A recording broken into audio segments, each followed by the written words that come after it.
Olá, você entrou no mundo de Clarice. A missão é espalhar paz, amor, esperança e muito amor, né? Vamos começar a semana com muito amor.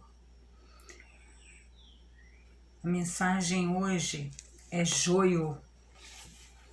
Deixai crescer ambos juntos até a ceifa, e por ocasião da ceifa direi aos ceifeiros: colhei primeiro o joio e atai-o em molhos para o queimar. Isso foi Jesus, né? Está em Mateus, capítulo 13, versículo 30.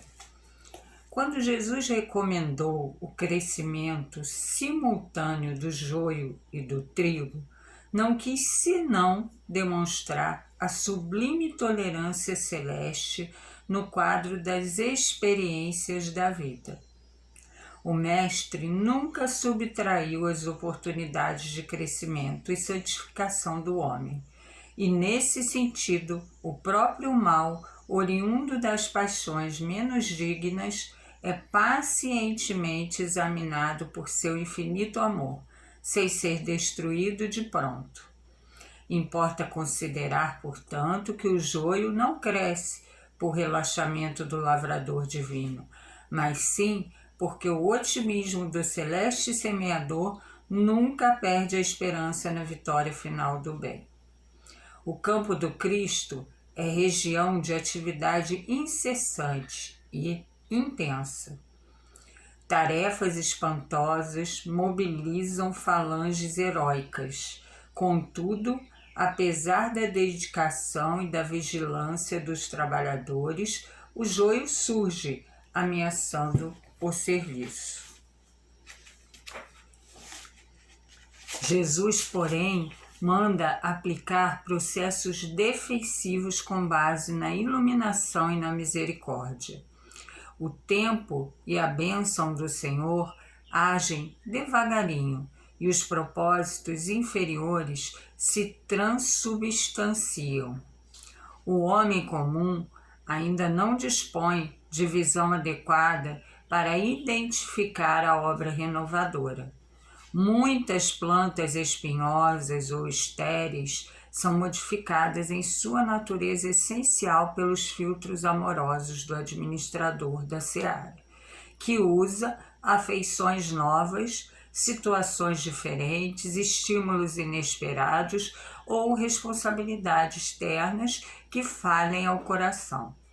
Entretanto, se chega a época da ceifa, depois do tempo de expectativa e observação, faz-se então necessária a eliminação do joio em molhos. A colheita não é igual para todas as sementes da terra. Cada espécie tem o seu dia, a sua estação. Eis porque, aparecendo o tempo justo de cada homem e de cada coletividade, exige-se a extinção do joio quando os processos transformadores de Jesus foram recebidos em vão. Nesse instante, vemos a individualidade ou o povo a se agitarem em razão de aflições e hecatombes diversas, em gritos de alarme e socorro, como se estivessem nas sombras de naufrágio inexorável. No entanto, verifica-se apenas a destruição de nossas aquisições ruinosas ou inúteis e, em vista de o joio ser atado aos molhos, uma dor nunca vem sozinha. É a mensagem complexa, né? A mensagem é o joio, é a lição 107 do livro Via de Luz, de Chico Xavier, pelo Espírito Emmanuel. Deixai crescer ambos juntos até a ceifa, e por ocasião da ceifa darei aos ceifeiros. Colhei primeiro o joio e atai-o em molhos para o queimar. A famosa história, né? Separai o joio do trigo.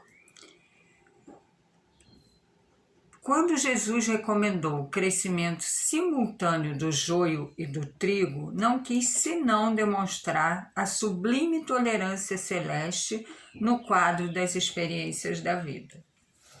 E aí a gente leva isso para a nossa vida, né? A nossa vida, a gente cresce ali, né? O joio e o trigo ali juntinho, né? Mas chega uma hora que a gente precisa separar isso. Ou seja, como que eu vou, assim, isso é o que eu entendi, tá, gente? Como que eu vou falar? A gente, às vezes, a gente tem todas as oportunidades, né? Para crescer na luz, crescer na sublimação, mas a gente não consegue ter esse despertar. E chega uma hora, e aí a gente vai fazendo os dois. Só que chega uma hora que Deus chama. Ele fala, olha, não dá. Ou você vai para esse caminho ou você vai para esse, porque os dois juntos não tem como. Eu vou ter que separar. E aí, muitos de nós, né, não entende muito isso. E aí fica vivendo o joio e o trigo, o joio e o trigo. E aí quando acontece alguma coisa ruim, não entende que é aquele momento da ceifa, né? É o momento de separar o joio do trigo. Deus é justo, é bondoso, né? Então, ele de alguma forma, ele vai te ajudar, né? E mesmo sendo o joio, você vai ser perdoado, você vai ter uma segunda chance, uma terceira, enfim, quantas forem precisas para que essa luz, né, o que ele fala aqui, ó, o próprio mal oriundo das paixões menos dignas é pacientemente examinado por seu infinito amor sem ser destruído de pronto. Então ele está lá chamando, né? Ele está lá o tempo todo com seu infinito amor, tentando, esperando que você desperte. Mas é o que ele disse aqui: cada um tem um tempo de colheita, né? E aqui tem. Importa considerar, portanto, que o joio não cresce por relaxamento do lavrador, mas sim porque o otimismo do celeste semeador nunca perde a esperança. Olha que lindo isso, gente. Ele está sempre lá. Não, esse meu filho, ele vai conseguir. Ele tem esperança. E por que a gente desiste tão fácil das coisas, né? Vamos pensar em Deus, esse ser tão grande, né? O nosso Pai, o Pai de toda a humanidade que cuida ali, ó, de cada filho. A gente que pelo livre-arbítrio, às vezes, né, resolve não separar, né, o joio do trigo. E aí a gente vai caindo nas tentações, nas paixões, né, nos prazeres e esquece da alma, né, da sublimação, da luz, então, da resignação, né, e da vontade do nosso querido Pai, que a gente precisa lembrar que, sendo nosso Pai, ele não quer nada de ruim para gente, ao contrário, ele está ali com esperança, esse filho vai dar certo, e com certeza vai, se não for nessa vida, vai ser em outra, em outra, em outra, e assim a gente vai cada vez se melhorando um pouquinho, para que a gente chegue a esse filho perfeito que ele está esperando, né? A colheita não é igual para todas as sementes da terra, cada espécie tem o seu dia, a sua estação. Essa frase a gente não pode esquecer. Às vezes a gente perde a paciência com algumas pessoas, fala, esse aí não tem mais jeito, não sei o quê. Mas a gente tem que lembrar que esse aí, aquele lá, ele tem o seu dia de despertar, o seu tempo de colheita. Ainda não está na hora dessa colheita. Então, gente, vamos aprender a tolerar. a paciência, a resignação, atender à vontade do nosso Pai e o principal, o perdão com aquele ali que ainda não despertou, né? O perdão, o otimismo, a esperança. Vamos fazer que nem o nosso Pai. Ele nunca desiste, ele sempre acha que vai dar certo e tem esperança de que você vai ser melhor. Por que que a gente não vai ter uma esperança naquele ali, né? Ou em mim mesmo, né? Eis porque, aparecendo o tempo justo de cada homem e de cada coletividade, exige-se a extinção do joio quando os processos transformadores de Jesus foram recebidos em vão, né? Às vezes a pessoa está ali, está recebendo todas as intuições, né? Está com a luz ali o tempo todo, mas está cercada naquele caminho ali que está levando ele para outro lado. Lembra do Pai Nosso de Meimei, quando fala que às vezes a gente reza o Pai Nosso e pede, me livre do mal, mas está naquele caminho ali que o mal está por todo lado. Gente, não é milagre. Cadê o nosso esforço, né? Então é preciso que a gente entenda isso. Vai ter uma hora que vai ceifar. É igual aquele ali, que está ali no mal o tempo todo. Vai ter uma hora que alguém vai vir pegar e vai levar, porque ele está no mal. E, ele não é mal, mas ele está ali, né? Então não adianta a gente pedir, vamos nos livrar do mal, ateando, né, o fogo na fogueira, porque aí não tem como.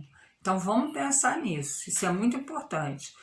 Nesse instante, vemos a individualidade ou o povo a se agitarem em razão de aflições e hecatombes diversas. Olha o Covid aí, né? Em gritos de alarme e socorro, como se estivessem nas sombras do naufrágio inexorável. No entanto, verifica-se apenas a destruição de nossas aquisições ruinosas ou inúteis, e em vista de o joio ser atado aos molhos, uma dor nunca vem sozinha. Ou seja, a gente fica se preocupando com Covid, né? Com a bomba atômica, com o fim do mundo. Quantos se falam, agora é o fim do mundo. Mas, gente, o fim do mundo está em você. É você. A dor é você que quer. Então, vamos parar de preocupar com o Covid e ver, será que você está fazendo o que você tem que fazer? Primeiro, você está se protegendo? Você está protegendo o outro? Você está se cuidando? Agora, você está usando esse tempo que o Covid te colocou dentro de casa para ser um pouquinho melhor com cada um que vive com você? Para colocar em prova a paciência, a tolerância, a resignação? Você está perdoando? Gente, isso é muito importante. Você está perdoando ou você está deixando para amanhã? Amanhã eu perdoo. Ninguém sabe o dia de amanhã. Hoje você sai com seu carro bonitinha de casa, achando que, né, tá tudo bem e pá, acontece alguma coisa, você fica sem o carro, às vezes sem a vida e acabou. E você não perdoou. Pensa nisso. Você sai de casa e aí de repente você cai e aí tem um problema e vai ficar com aquele problema no hospital, enfim. E você está preocupada com Covid. Você está preocupada com essa praga que está matando todo mundo. Gente, isso veio ensinar alguma coisa. Você está aprendendo, nós estamos aprendendo, principalmente a amar mais, a perdoar. O perdão, gente. Olha o perdão aí, eu não canso de contar as minhas histórias aqui, né? Os resgates que a gente pode ter em vida, sim, se a gente tiver um merecimento, né? Eu quero perdoar essa pessoa, mas essa pessoa não quer me perdoar. Já expliquei, vamos fazer o Ho'oponopono, né? Vamos fazer preces para essa pessoa. E vamos perdoar no nosso coração, porque a gente sabe que a gente perdoou. Eu não tenho nada de ruim, nenhum pensamento ruim em relação a ela. Então eu perdoei. Acabou. A tua parte você fez. Se ela não aceita o seu perdão, é livre-arbítrio dela. Um dia ela vai aceitar. Mas o importante é a tua conta. Você está perdoando? Você está amando? Você está tolerando? Não adianta ficar lá no... Ó, aquele ali, ó, lembra da vidraça. Ah, esse vizinho, meu Deus, não sabe lavar roupa. E aí vem o marido, vai lá, limpa a vidraça e o vizinho aprende a lavar roupa? Não. É você que, ao invés de olhar lá para o vizinho, vai ver que o problema está aqui dentro da tua casa.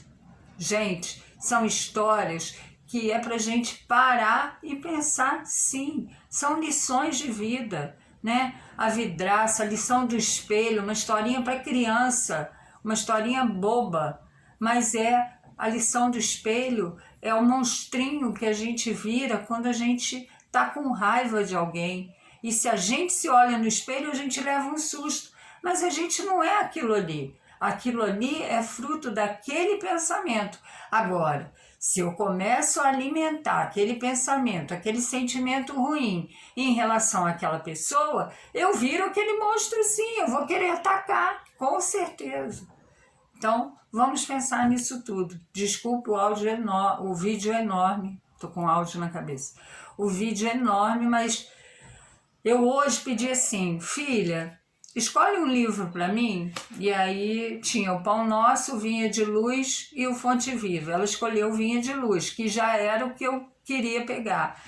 E aí ela escolheu essa lição, 107, o joio. Quando eu li, eu falei, meu Deus, será que eu vou conseguir falar sobre isso? Mas aí a gente vai lendo, a gente vai conseguindo ver que isso é totalmente aplicável à nossa vida, né? Então, assim, isso que eu fiz hoje é legal a gente fazer com cada coisa que a gente lê, né? Interpretar e ver o que está fazendo de lição para você aquilo ali, né?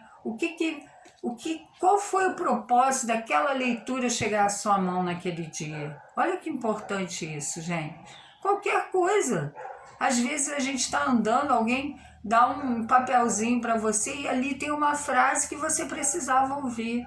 Então, vamos ter os olhos de ver, os ouvidos de ouvir, né? Vamos ser mais serenos com a vida e parar de se preocupar com o Covid, com as hecatombes, enfim. O problema está em nós. Então, vamos nos melhorar, porque a gente vem na Terra para evoluir, para ser um pouquinho melhor e para um dia esse pai aqui, nosso pai, o pai da humanidade, ter orgulho da gente, porque ele ficou ali acreditando que você ia dar certo, né? Que a gente ia dar certo, ele está ali esperando que a gente se torne o filho perfeito. Mas para isso tem os caminhos tortuosos. Isso não é um milagre, gente. Não adianta eu achar que eu vou ficar rezando, que eu vou fazer minhas preces e que tudo vai melhorar. Não. Que eu vou estudar a doutrina e que tudo vai ser lindo. Não. Cadê meu esforço? Eu tenho que aplicar. Tem gente que está lá na doutrina há anos, há séculos, né? E ainda não aprendeu. Séculos que eu digo assim, da vida, né? Vem encarnando, reencarnando e ainda não aprendeu. E tem que aplicar. É simples assim. Nossa, mas essa doutrina é maravilhosa. Ela me ensina muito, mas eu acho que eu só vou chegar ali na palestra, ler e acabou? Não. Eu tenho que aplicar. Eu vim aqui para isso. Aplicar e divulgar. O que eu aprendi não tem que ficar para mim. Tem que sair por aí ensinando, né? Isso eu aprendi lá em Cabo Frio, no Trabalhadores de Jesus, naquele salão maravilhoso. Que saudade, um beijo, Trabalhadores de Jesus, família CTJ. Então, assim, eu aprendi lá. Olha, quando você aprende alguma coisa, você sai por aí ensinando. Foi aí que eu comecei a botar minhas mensagens, né, no Pedacinhos de Esperança, porque é importante. Vamos, como é que fala? Botar para frente os ensinamentos de Jesus. E a doutrina espírita é isso. É o dia a dia dos ensinamentos de Jesus. É a gente colocar em prática o que a gente aprendeu. A gente não aprendeu, né, lá atrás, e que a doutrina vem ensinar pra gente. Sacudir, né? E aí a gente, nossa, mas era tão fácil. Era só ter amado, perdoado, servido, tolerado, compreendido, né? Olha aí a oração de São Francisco. Amar, né? Amar mais do que ser amado, perdoar, enfim, compreender. Nossa, um beijo, gente. Bom dia, amores, beijos. E falei do Trabalhadores de Jesus, agora falar da UMEP, né? Que saudade da nossa casa, do nosso salão, das nossas salinhas, enfim. Um beijo a todos da UMEP, a todos os Trabalhadores de Jesus, um beijo a todos. E não esquece, todos nós somos irmãos e o nosso Pai querido está lá, ó. Vai dar certo, vai dar certo. Então, vamos colocar isso na nossa vida. Otimismo e esperança. Não é simplesmente os óculos cor-de-rosa de Clarice. Não. Tá aqui, ó. Jesus falou. Otimismo e esperança. Olha que arma você tem. Para quê? Ficar vendo as nuvens se você está vendo ali um pedacinho de céu azul, né? Então, vamos procurar. Lembra que eu sempre falo, olha a luz aí, gente. Olha lá, a luz. Então, vamos procurar a luz, porque ela está sempre perto. É só a gente querer os olhos de ver. Bom dia, boa semana e vamos que vamos. E compartilha esse vídeo, né? Não fica só para você, eu gostei. Lembra que eu acabei de falar? A gente vem ao mundo para compartilhar, para aprender e passar para frente. Bom dia, beijos.